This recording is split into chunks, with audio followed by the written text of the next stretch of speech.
The Canadian Bovine Mastitis Research Network presents CMT, a simple and useful tool.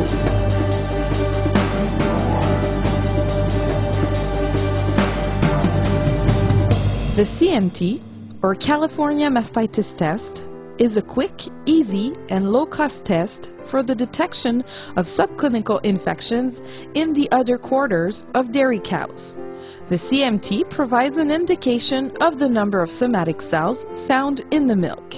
The CMT is performed in 4 steps. The first step is to make sure the teats are clean and free from dirt. Then, force strip in a strip cup and check for abnormal milk.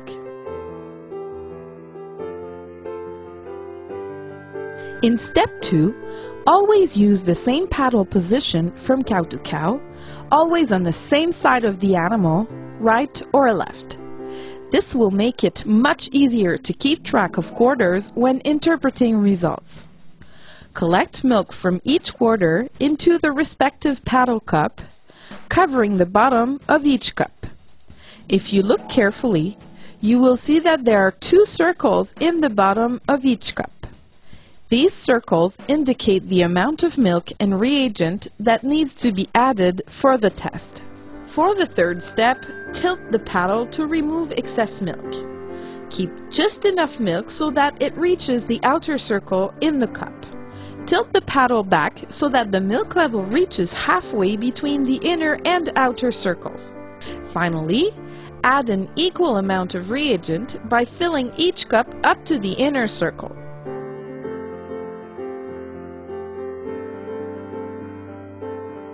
For the fourth and last step, mix the reagent with the milk by swirling the paddle for 10 to 30 seconds. You must interpret the results for all 4 quarters immediately. Maintain the swirling action and tilt the paddle from side to side and watch for any gelling of the mixture. Then, pour out the content of the paddle and watch closely to see how the mixture pours out. Let's start the interpretation by the negative reaction. Here, the cup contains healthy milk. The mixture remains liquid and homogeneous. When pouring out the paddle, the mixture drips out normally. It should be noted that a trace reaction is often difficult to distinguish from a negative reaction. This is why it will not be shown in this video. And now, score 1 reaction. When rotating the paddle, the mixture swirls in the middle. If the rotating movement is stopped, the liquid covers the bottom of the cup. When pouring a score 1 mixture, it will drip out of the paddle gradually, despite some apparent thickening. Finally, score 2 and score 3 reactions. In this sequence, the cup on the left shows a score 2 reaction, which means that it is clearly positive. During the rotating movement, you can see some gel formation, slightly rounded in the center of the cup. When the rotating movement is stopped, the gel collects at the bottom of the cup. The cup on the right shows a score 3 reaction, which means a strong positive. In this case, you can see a gel formation, sharply rounded in the center of the cup. The gel sticks to the bottom of the cup, but not to the sides. Let's come back to the score 2 mixture. When you pour it out, a gelatinous mass falls out and may leave some liquid in the cup.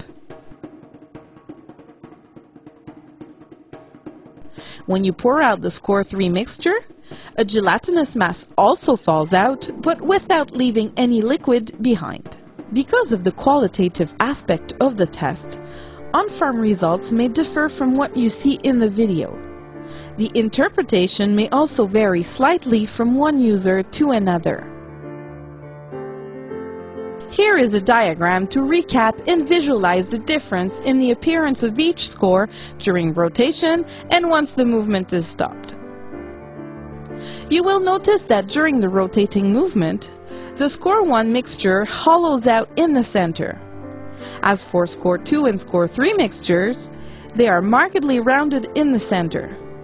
When the rotating movement is stopped, the mixture spreads at the bottom of the cup for scores 1 and 2, as opposed to a score 3 mixture, which remains in the middle. The ideal time to perform a CMT test is just before milking. If the CMT is not done just before milking, be sure to use teat dip to prevent infections.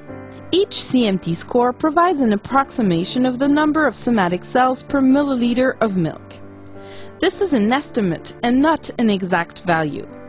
Therefore, when there is a positive reaction, that is, from score 1 to score 3, the number can vary from 400,000 to more than 5 million cells per milliliter.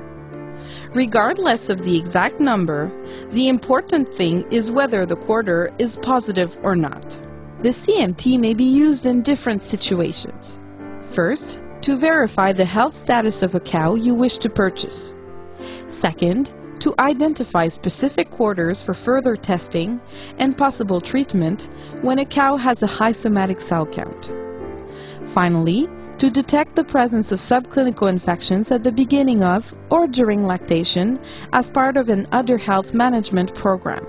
For more information, please consult your veterinarian.